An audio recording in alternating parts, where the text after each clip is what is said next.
My name is Terri Messenger, and I am a Hey, and welcome to Terri Messenger's Genius Zone. And, this is the place and the space where you are going to get your own free masterclass absolutely free.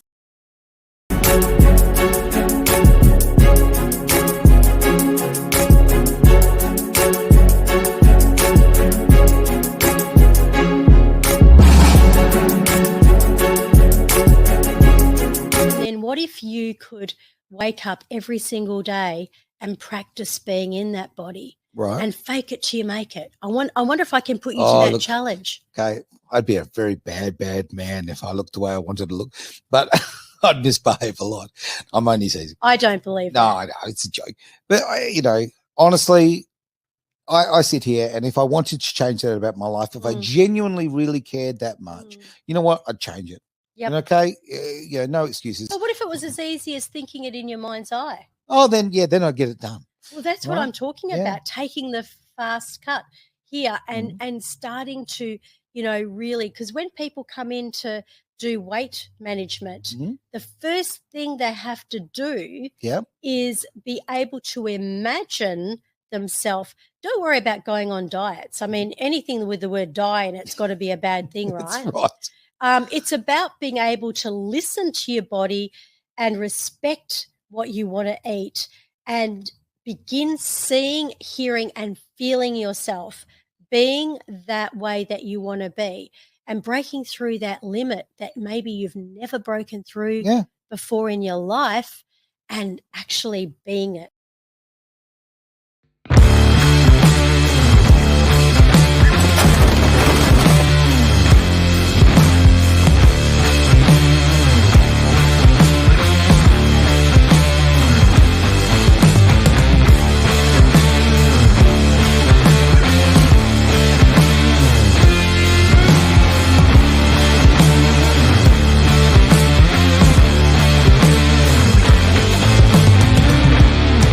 There we go. Are we live on radio? Because we are live on the radio. So there you go. So we don't want to go back and repeat what we've just said there. No. Well, we're on edgeradioaustralia.com. So if you can hear us now, thank you very much, Melissa. Really appreciate thanks, Melissa. That's great. Thank you too, by the way, Courage and Secure. Really appreciate that. Wasn't aware of that. So we will jump. Hopefully you can hear us now. Yeah, can you hear us? Just let us know. And if you wanted to listen, Aaron just shared all his darkest secrets. You'll have to listen in on Sunday live at 3 p.m. because it has hit the live radio. So, all right. Well, and what we'll do is that, hopefully we'll be able to. I'll have a word with our whiz bang IT people, and we'll see if we can put the audio onto the video. Maybe we could get that working. Hey, that's a great idea. Look, we have people with skills. A fabulous idea. Very cool. So we're talking about smashing the lid off the upper ceiling and the way that, we can really go through life in a whole different way if we can do that. And we were talking about how, it can be, what sort of ceiling do you think you've got? Do you think it's a glass ceiling? Like if it's a glass ceiling, you can almost visualize it as whoosh coming off. Whoosh. Do you love the sound effects? I do. And, but if it's marble, like one lady said, then it's almost impossible to kind of lift that off. So the subconscious mind is really clever at creating things. And I have got something I have to admit to you. Okay. Kind of like a confession. All right. I'm ready. Okay. This was in one of our first ever sessions that we had on radio. Okay. But you mentioned about faking it till you make it. Yeah. And I disputed that. And I said, I don't believe in faking it till you make it. I remember. But you know what? I want to talk about smashing the lid off the ceiling and quantum leaping. Okay. And guess what the number one thing even in the quantum science of it is? It's actually faking it.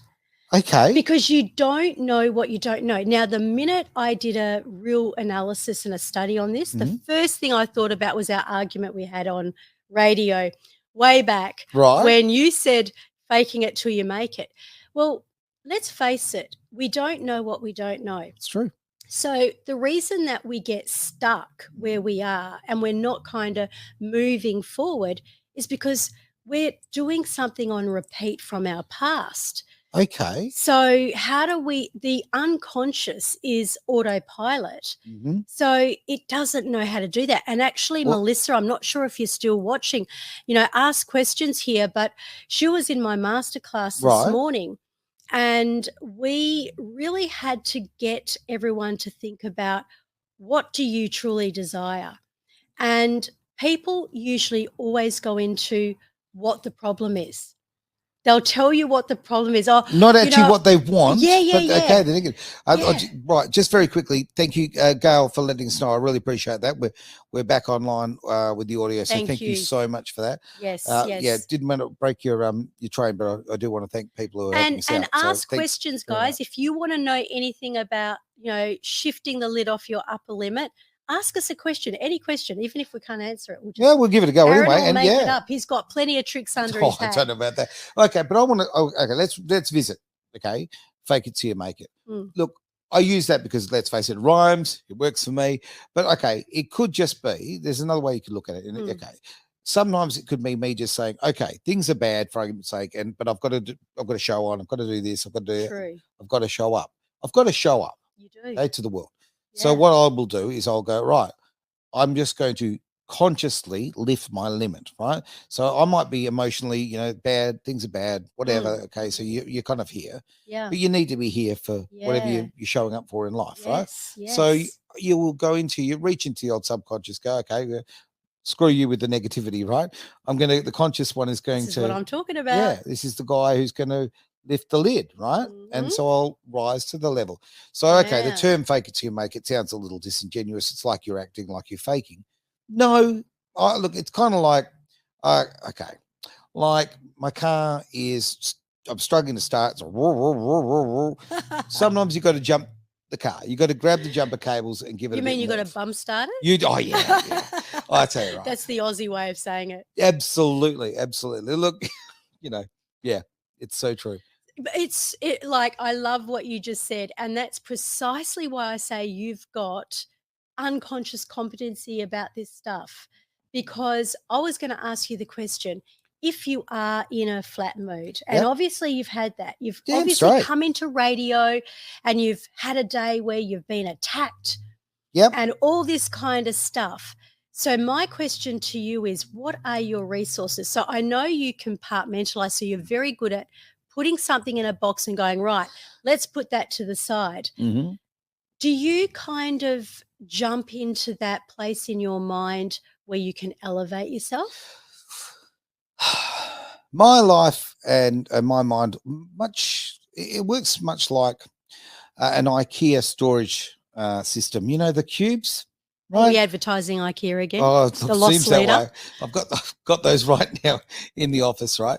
But okay, so essentially what I'm getting at is, look, sometimes you've got that and you've got to put it in the box, slide it in there, and I'll deal with you later, right? Okay. True. But look, sometimes you're going to have to put them down the bottom shelf. Sometimes you're going to put them on top. But to elevate yourself, look, sometimes you've got to climb on top of that bloody cabinet, don't you? Yeah. And look, from the NLP, it's exactly like that. And even to the point where you say, if I'm in clinic with someone, I might say, they might be on that rant we talked about the other day. And then all of a sudden I say, what about, can we just suspend that? And because we don't want to offend the subconscious, we sort of go down that that pathway of saying, can we just put that to the side? Maybe until the end of the session. If you want it back again, bring it back. But it kind of gives them that safety. And then by them putting it aside, like you put it in a box, goodness knows what you do with it after that.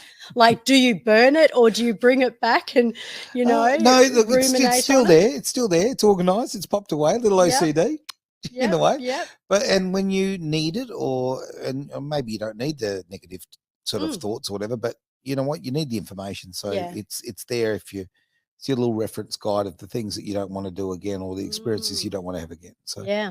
And you know, movie stars have got to be really careful, right, because they're faking it until they make oh it. yeah, You remember the Joker, right?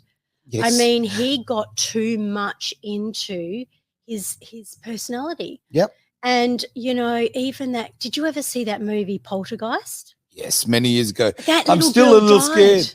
That What? little girl in that movie with the long blonde hair, she Yeah. actually died under most mysterious circumstances. Didn't know that. Yeah, true story. Wow. And you Wow. know, I believe, like, if it was my kid, I'd be very careful, especially knowing what I know, Sure. about letting my kid go into a character where they've got to be a certain way. That's why so many movie stars are typecast.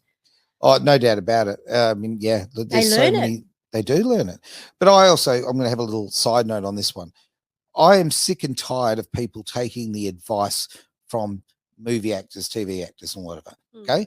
You are taking the word and the opinion as gospel, right? Because somehow this person has a sense of authority over you. No. What do? They bullshit for a living. They pretend to be someone else. They have But other that's what they people's have words. to do, though. Well, I get that. And what I'm saying, I'm not dissing acting. Good on them, right? Yeah. But I'm sorry, if I'm going to get a famous actor gets on TV or tells me how to think or how to vote or whatever, I'm going to take that with a grain of salt. Are you talking about like a president or a factual person, not a movie star, though? No, I'm talking about a movie star when in their real life they start promoting, you know, whatever it happens to be, whatever they're promoting. I'm sorry, I don't take them with that sense of authority because, you know, They're only acting it. They're only acting. Fake it till you make it, Aaron. Yeah, I agree.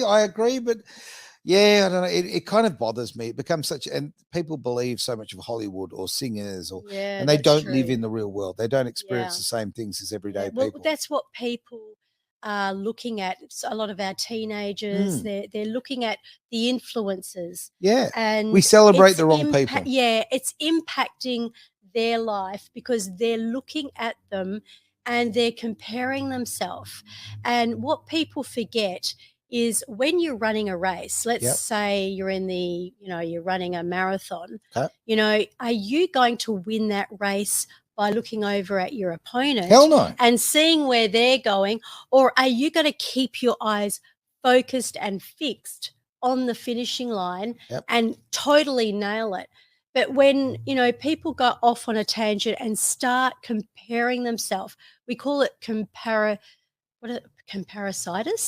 Ooh, and, you know, John DeMartini comes out with... You can get an injection, it'll clear that right up. Yeah. I think envy is ignorance and comparison is suicide of your success. Right. Oh, yeah, that is a really good way. Yeah, sometimes, whether it be business or sport or life, you need to put the blinkers on, because if you are constantly comparing yourself to someone else, look, you know, you're slowing yourself down because you keep constantly looking this way. Being a car guy, it was explained to me this way, and I love this. There is a reason why the windscreen is this big, okay, and the rear vision mirror is this big. Oh, that's a very good point. Yeah, why are you looking back? But see, that's another NLP analogy. Is it? There we go. It is. Okay. Because don't look at the past in the revision mirror. Yep. You've got to look in front. Otherwise, what's going to happen? I'm very much, I have a sense of, believe it or not, gratitude for the fact of some horrible stuff that's happened in my past has made me who I am. Oh, so if I hadn't had the horrible stuff, I would have lived life on the easy street, and you know, you wouldn't be forced to develop yourself. You might not be sitting here I wouldn't now. the ambassador. There's no might. You are making that. So I cannot agree with that more. I mean, you know that's where the genius zone comes from, right? Yeah, I know. So, you know, the genius zone is really about pain to power. And people making a stand. It's not really about, you know, Elon Musk, you know, I'm brilliant. It's about people who have gone through so much pain that rather than ruminating in it, they turn it into their glory. They turn their story into their glory. But they go out and they represent themselves to the world, and they can become the light. Not just because they went and studied or did a certification, but because they became authorities through their own experience. Well, yeah, when you have particular experiences, like it sends you off in a particular journey of knowledge, right? So you want to know more and more about whatever's affected you. So, if you've had experience with a particular personality type or an event or whatever, look, of course you want to immerse yourself in that information. Yeah. Of course, of course. And, if you are going to compare yourself to other people, in our class today, I was saying, Melissa was there. NLP is the modeling of excellence. Okay. So the modeling of human excellence. So when it was formed by Richard Bandler, have you ever seen Richard Bandler? No. He looks like an older version of you with long hair and a ponytail. Okay. But he's quite the larrikin, actually. Right. And and then there's the Professor John Grinder. But what they did was they looked at the human mind and they looked at therapists like Virginia Satua. So she was the great family therapist. Okay. And they looked at what happened at a person's brain when they made a change. And they brought together neuro-linguistic programming. Okay. And one of its biggest elements is modeling. So if you are, so today, what I was saying in the class, it's not to become that other person because like you say, you've got to have your experiences. Yeah. However, they are what make you strong.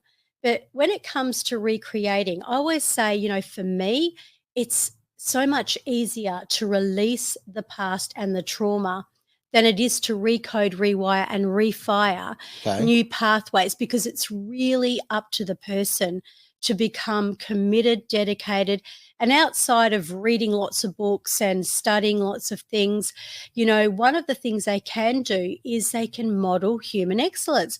Okay. So I've got a question for you. Oh dear. Can I hit you up? Hit me up. Okay. So if I was going to say to you, Aaron, I want you to think of someone you absolutely you have a lot of respect for, a lot of admiration for. You don't have to know them up close and personal. It could be like someone in history, like, Ian likes Kettering and some people like Andrew Carnegie. You might like a Peter Brock, just saying. But could you throw me or just say yes if you can come up with someone in your mind that you really look up to and you think, gee whiz, I'd love to have a few resources, like themselves. I'd like to go through and smash through that limit and perhaps acquire that level, not to be them and not to take away from yourself, but to actually gain some knowledge from that person. Oh, the answer is a very clear yes. But for me, there'd be a group of people. Like, I don't have anybody like I have absolutely nobody in life I aspire to be. Okay, I aspire to be Aaron Malloy. Because you have to be Aaron Malloy, and that's what it's all about. When making this perfectly clear, I know someone says if you could jump into somebody else's life, even if you did think they were really great, you'd probably be grappling for your own life back again. Yeah, probably. So you see, your subconscious, firstly, does not know the difference between fantasy and reality. Okay. So if you think Peter Brock is an absolute rock star and you've got a great load of respect, you might not know what's going on behind his, curtain at home. But it's what your subconscious perceives and what you see. So if you're going to use that kind of analogy in that sort of time frame and that part of the world, I would identify far more with Dick Johnson, right? Okay. For a start, I was a Ford man. Yeah, absolutely. But he was a battler. Like, he did it tough. Right. So, and he's been, to bankruptcy and back and all that. So, and his wife has stuck by him. So, and been an absolutely amazing rock for him. But yeah, what he has built over such a long time, he took a lot of hits. Whereas, say, Peter Brock, naturally talented, and money came much easier for him. Yeah, he's very charismatic, rather. So for that reason, and good looking, so it kind of came easier. So I identify far more with Dick Johnson. Yeah, and you'll find that most of the greats anyway, because I mean Peter Brock, I was kind of using him as a little bit of a way to get you to understand what I'm saying, because I know that you're into motor racing.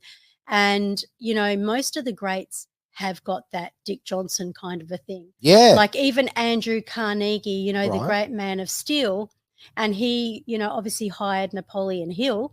And Napoleon Hill went out and interviewed Rockefellers and Henry Ford and all these amazing guys, Yep. and tapped into their psyche, and then wrote Think and Grow Rich. You know, well, okay. So when's your book coming out? When I've got time to write it. And I'm not a great wordsmith, so no chance on that one. I have to get someone to write it for me. You can always use Audible and convert it. I could. I probably need that real skill. But okay, well, Henry Ford is a really good example of what you're just talking about, because okay, Henry Ford, to be absolutely frank with you, had quite a, relatively speaking, low IQ. People don't realize that, apart from being also a bit of a communist, and also having some very questionable social ideas. Became one of the most successful men of all time, and to a huge extent, the influence he's had on industry, full stop, forgetting about cars, just industry, is just massive. Now, he started, that's a man with very limited resources, financial resources to start with, intellectual resources, but incredible determination and incredible intelligence in what he needed to know, right? The one thing. He's one thing. Boom. So, you know, he's very good at one particular thing, and he made that work, and he got the right people around him. Yeah. Absolutely brilliant. Now, we're talking about somebody who, you know, we're not talking about an intelligence rather like Musk, right? It's like a very high IQ on that. Yeah. But probably a man who had a far bigger influence in the world, certainly. We'll see how Musk goes long term, but you know what I mean? It'll be interesting. Yeah. But, you know, I guess what I'm kind of saying is that take what you've got, right, and maximize the hell out of it. Absolutely. Right? 100%. So look what that man achieved with so little. Yeah. It's amazing. Great as I say. example. Yeah. Such a great example. I didn't know that, actually. Oh, I had no idea Henry Ford wasn't the sharpest tool in the shed. Oh, no way in the world. But he was the sharpest tool in the shed when it came to inventing look what he put car. together. Yeah. So, you know, when you're aspiring to someone, you're aspiring to them from the subconscious in the way you see them. Okay. So Dick Johnson, for example, you know, you don't know, coming back to what you don't know. So if you are going to be a person that wants to hit great success and wants to hit, you know, above the limit and break through to the other side, how do you know what you don't know? So if you take someone like Dick Johnson, for example, and I'll just pop you to the test. Okay. Tell me, what do you like about him specifically? His grit. His inability to give up. Yeah, I like that. I mean, I love an Aussie battler. Okay. The underdog. I love an underdog. Absolutely. Always. I think that, look, he struggled financially. He just, you know, did beg, borrow, and would steal to put everything together to make it happen. Yeah. Has had adversity come his way, has had he felt great social responsibility as well, which he fulfilled, which I think was a wonderful thing. Yep. But just the fact that when grit is the number one thing you said. Yeah. That is kind of like what I would, in my world, is a resource. Okay. Can you kind of nail, like, he's obviously been, you know, the underdog, he's come from great pain and he's broken through it, which shows the grit. What do you reckon it took? What was that grit about? What's inside the grit? Can you kind of get into it a little bit more and be a little more, you know, I guess, detailed? Well, certainly with him, I mean, I'm not a historian of his life, although I have had the pleasure of meeting him a few times. And what does grit mean to you then? Like, is it determination? Determination, and also like adversity is almost like Red Bull. Okay. Wow. Okay. Like it fires you up. Like when things are hard, like if something's worthwhile, it's never easy, right?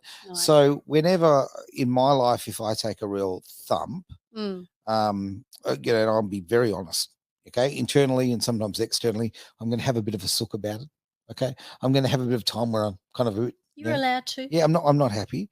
I'm not happy, Jan. Let her roll around in the mud occasionally. Yeah, occasionally. Feel to heal. Oh, well, yeah. So I am an emotional person, right? So I'm run by emotions far more than anything else, which is I find quite it's a problem for me. It's something I would like to sort of work around, right? Really? Yep, absolutely. I'd rather be more logic based. So what I do is I kind of, so I have the adversity, I have the emotions, I get past the emotions, and then I go through the logical OCD kind of element of, okay, how do we fix this? What do we do? Right. Yeah. Now, sometimes in life, I can really handily completely skip the emotional sort of thing. So and if I'm in a crisis for other people, there is no emotion in there. I just go straight to the fix it. Yeah. So you're that person when the going gets tough, the tough get going. Damn straight. So absolutely. boom. I'm a bit that way myself. That's when I fire up and jump into action.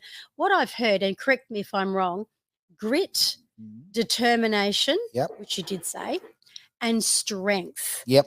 And I'd say that it also takes a lot of courage. Yeah. Or guts or stamina or consistency. All of those things. Resonate? But all of those things do. Okay. Right. I mean, look, it's funny actually. As an Australian, like when I say this, as an Australian, when you use the word genius, for argument's sake, like, I have trouble with that because I'm an Australian and I don't ever want to talk myself up. Being a genius. Yep. Yeah. Okay. Courage. I don't want to talk myself up by saying that, But what about Dick Johnson? Yeah, but I can about somebody else. Yeah, but that's what I mean. Yeah. So do you see that in him? Do you see him having grit? Unbelievable grit. Determination, strength, every word you courage, use. Yeah. Every boldness. Word. Yep. Okay, guess what? You cannot see anything or identify anything in anyone else that's not already in you. Really? I absolutely 100%. Comes down to you don't know what you don't know. Do you know Dr. John Demartini? I'm going to give him a little bit of glory here. He created the breakthrough experience. Okay. And, one of the biggest things that he teaches is breaking through that upper limit. But one of the biggest things that people have to do is forgiveness. They have to be able to come back to forgiveness. So guess how he does it? How? Okay, a lot different to another mob of people. I won't mention their names, but this one particular, they're quite well known, and they do a lot of the personal development stuff and really help people to move forward. Right. But they say when you go through this forgiveness factor, and I don't agree with this. I mean, some people out there might. You ring every single person you had a fight with that was really bad, right? Like maybe an ex, or someone, a school teacher. You ring them up and you actually tell them that you're sorry for the feelings you had towards them and you're forgiving them. And this is what they do. Now, obviously, I don't particularly like the thought of doing that, right? I think it gives too much of a thrill to the other person. And sometimes they don't need to be let off the hook. We need to get let off the hook, just like what we talked about once, to gain our power back and let the universe take the rest of the thing that's called karma, right? Because, if we hold on to that stuff where we're like, and you know what I'm talking about, I know, right? Absolutely no. Guess what the universe does? What's that? Aaron's got this. I don't need to step in at all because he's got this. But the moment Aaron steps away, I'm just saying this, by the way, I'm not saying this is true. No. But the moment Aaron lets go, the universe goes, okay, I've got to step in now. And that's where karma. Look, I had a mate who was the most irresponsible person I've ever met in my life. And he used to use the old term, the universe will provide. Okay? And I said, maybe mate. Not far from the truth. Oh, but I just like, mate, no worries, right? Now, I would watch him make the worst decisions you could possibly imagine and just wing it and let it go. Do you know what? For his life, the universe just kept giving and giving and giving. He just got away with it, right? Now, some people can and some people can't. I'm not one of those people. But it does catch up. You reckon? I've got a confession to make. I mean, this is terrible. I feel really bad about confessing this. But when I was 17 years old, I went for my real estate license. Now, I was really successful. I was born and bred in the real estate industry. Great stuff. My father took me around everywhere when I was 8 years old. I used to follow him around. So I knew all the terminology, and I knew how to sell real estate when I was 9 years old, right? Yeah, right. And, Dad said, right, you got to go and get your license now. Yep. I cheated. What? Don't tell anyone, Aaron. It's a bit late. Okay. Don't tell anyone.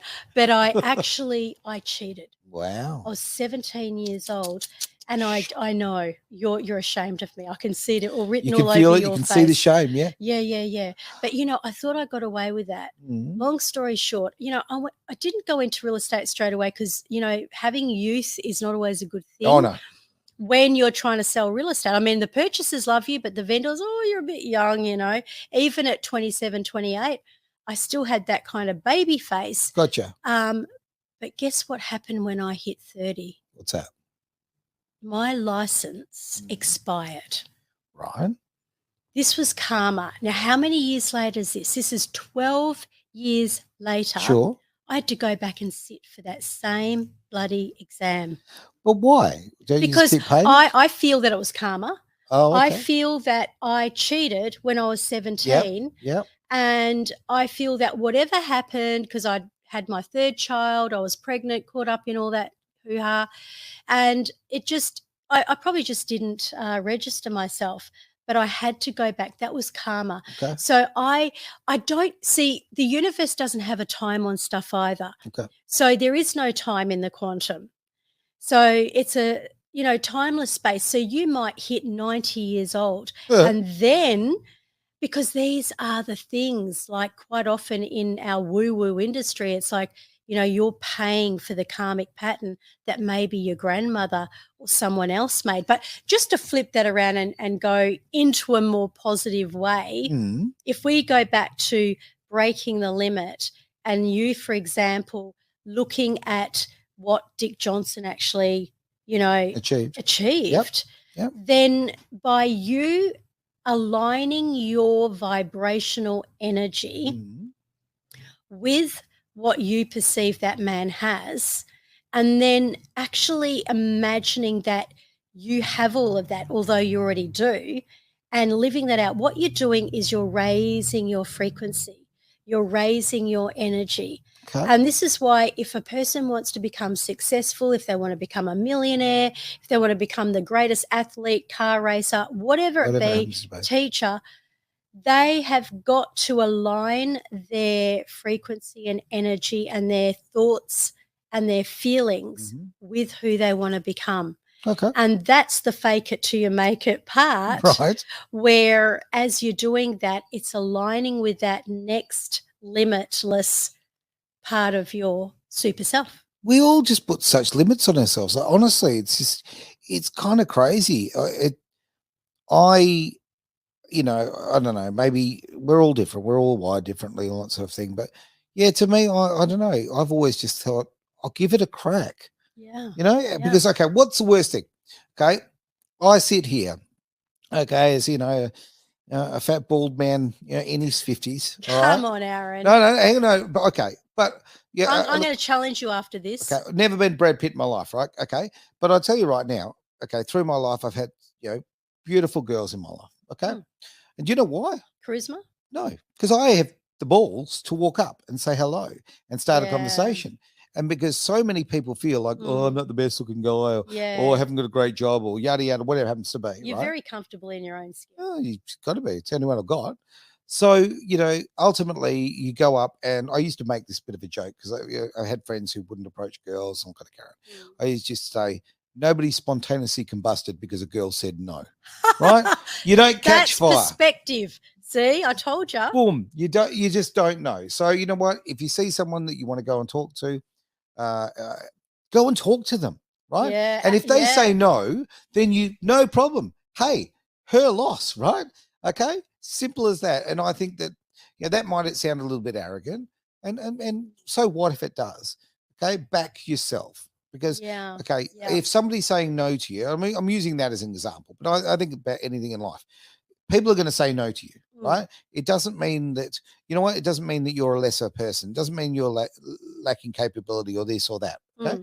Maybe you're just not the right fit at that time. Right. Yeah. So have a go, whether it be, say hi to the girl, get into the race car, open a radio station, whatever happens to be, right? Yeah, but what I'm saying is that so many people will say, no, you can't do that. No, you can't do that. No, yes, you can.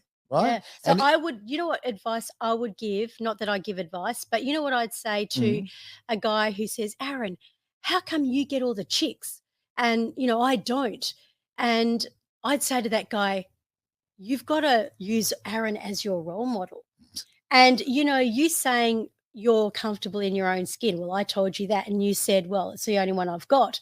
Not everyone's comfortable in their own skin, Aaron. Oh, no, look, I would much rather be a fantastic, Fabio-looking fella, right? But you got to work with what you got. Got to work with what you got. I probably wouldn't sit here if you were like Fabio, honestly. Oh, look. Look, I mean, no offense. There's a joke in that. Himbos, they're allowed as well. No pun intended here. Challenge here. You called yourself a fat, bald guy who's in his 50s. I've got a mirror, yeah. You got a... Yeah. Okay. So, do you enjoy being fat and bald? Well, in a one-word answer, no, I don't. Well, that's several words, but my point being, I don't see you as fat and bald. That's why every time I walk into Edge Radio and you haven't got your hat on, I get a shock. I go, oh, he's bald. What's going on? Exactly. Well, I'm bald by choice. Okay, like I shave my head, right, because I don't want to look like John Howard. Okay, the ring of no confidence. No, okay, no. I would rather have it's either that I want the locks or nothing, right? Okay, nowhere in between. I don't want that lack of confidence, that ring, right? No. I don't want to look like Friar Tuck. So, I'd rather just shave the whole thing off. I hope Friar Tuck and John Howard don't watch this. Oh, yeah, Johnny's watching every show. No, but it's, again, you do what you've got. You do your best with what you've got. Okay? And, if that's not good enough for people, then they're missing out. Yeah. You know what I would now say on that, just in, what we're talking about today with breaking through the upper limit, I would suggest to you, if you think you're fat and you don't specifically want that, and I think fat's a horrible word, actually. I really hate that word. However, what if you were the body that you totally, in your mind's eye, felt was great? And then what if you could wake up every single day and practice being in that body and fake it till you make it? I wonder if I can put you to that challenge. Okay, I'd be a very bad man if I looked the way I wanted to look, but I'd misbehave a lot. I'm only teasing. I don't believe that. No, it's a joke. But, honestly, I sit here, and if I wanted to change that about my life, if I genuinely really cared that much, you know what? I'd change it. Yep. And okay, no excuses. But what if it was as easy as thinking it in your mind's eye? Oh, then I'd get it done. Well, that's what I'm talking about, taking the fast cut here and starting to, really, because when people come in to do weight management, the first thing they have to do is be able to imagine themselves. Don't worry about going on diets. I mean, anything with the word die in it's got to be a bad thing, right? That's right. It's about being able to listen to your body and respect what you want to eat and begin seeing, hearing, and feeling yourself being that way that you want to be and breaking through that limit that maybe you've never broken through before in your life and actually being it. Good point. And on that bombshell, we'll end the show. Thank you very much for bringing your genius today. Really appreciate that, Terri.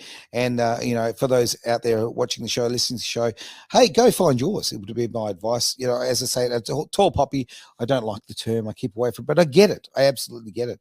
You know what? We've all got that thing that makes us unique and special. Go out and embrace it and enjoy that. All right, I'm going to end the stream there. Thank you very much for those online. Thank you very much for those who got us back on track. Really appreciate that with our little tech issue. Obviously, the computer decided to change some settings on us. Thank you, computer. Jeez. And they want the computers to take over the world. No, we'll do it I that don't thing. think so. No way. Forget the robots. Absolutely. The name of the show is Fine Edge on Genius Zone. Terri Messenger's Genius Zone. It's Edge Radio Australia.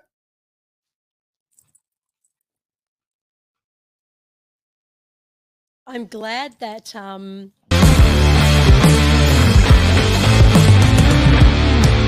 then what is easiest thinking it in your mind? Oh, then I'll get it done. Well, that's Thank you for joining us on another empowering episode of our show where we have explored through this various topic along with all the exciting new topics that we bring every week to enhance your personal mastery of excellence. Now, I'd love you to do me a favor. In fact, be part of the Legacy 1 million that I have in the vision for 2028. If you know someone who really would benefit from this recording, from this episode, please share it with them. And when you subscribe, you get notified every week of our episode as soon as it drops. So let's do that legacy thing. Let's share, let's care, let's enrich. And I look forward to bringing you another week of the most enriching content. So until next time, stay inspired, stay awesome, and keep on mastering your excellence.